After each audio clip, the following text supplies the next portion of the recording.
অপেক্ষার প্রহর শেষ। অবশেষে স্বস্তির নিঃশ্বাস ফেলল গাজাবাসী। দীর্ঘ 15 মাস ধরে চলা সংঘাতের পর অবশেষে বহুল প্রতীক্ষিত যুদ্ধবিরতি চুক্তিতে রাজি হয়েছে হামাস ও দখলদার ইসরায়েল।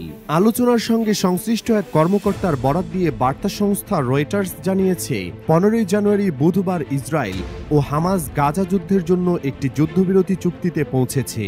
46,000-এর বেশি নিরীহ ফিলিস্তিনিদের আত্মত্যাগের বিনিময়ে শেষমেশ শান্ত হতে চলেছে গাজা।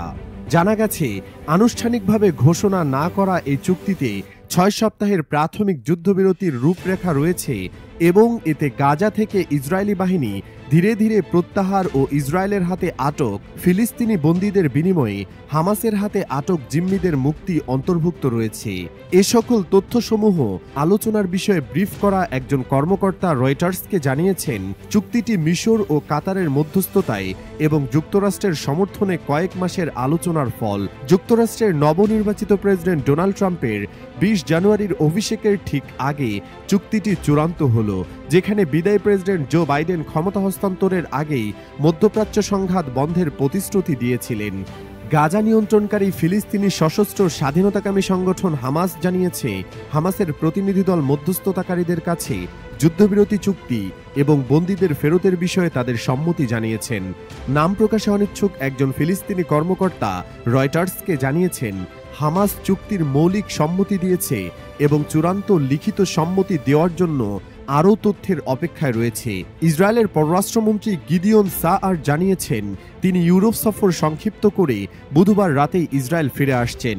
ফিরেই তিনি নিরাপত্তা মন্ত্রিসভা ও সরকারের ভোটে অংশ নেবেন। সম্ভবত বৃহস্পতিবারের মধ্যে এসব প্রক্রিয়া সম্পন্ন হবে। উল্লেখ্য যে 2023 সালের 7 অক্টোবর হামাস নেতৃত্বাধীন সশস্ত্র যোদ্ধারা নিরাপত্তা বাধা ভেঙে ইসরায়েলি এলাকায় প্রবেশ করে। উক্ত দিনের হামলায় 1200 জন নিহত হন এবং 250 জনেরও বেশি বিদেশি ও ইসরায়েলি নাগরিককে বন্দী হিসেবে নিজেদের হেফাজতে নিয়ে যায় হামাস। এরপর ইসরায়েলের নৃশংস আগ্রাসী অভিযানে এ পর্যন্ত 46,000-এরও বেশি মানুষ নিহত হয়েছে বলে গাজার স্বাস্থ্য মন্ত্রণালয় জানিয়েছে। উপকূলীয় এই এলাকাটিকে ধ্বংসস্তূপে পরিণত করেছে ইসরায়েল। তীব্র শীতে শত শত মানুষ তাঁবু ও অস্থায়ী আশ্রয়ে কোনোরকম টিকে আছে। ট্রাম্প তার অভিষেকের আগে বারবার দ্রুত চুক্তি করার দাবি পুনর্ব্যক্ত করেছেন এবং হুঁশিয়ারি দিয়েছেন যে বন্দীদের মুক্তি না দিলে মারাত্মক পরিণতি হবে। তার মধ্যপ্রাচ্য বিষয়ক দূত স্টিভ উইটকফ প্রেসিডেন্ট জো বাইডেনের দলের সঙ্গে মিলে চুক্তিটি সম্পন্ন করতে কাজ করেছেন।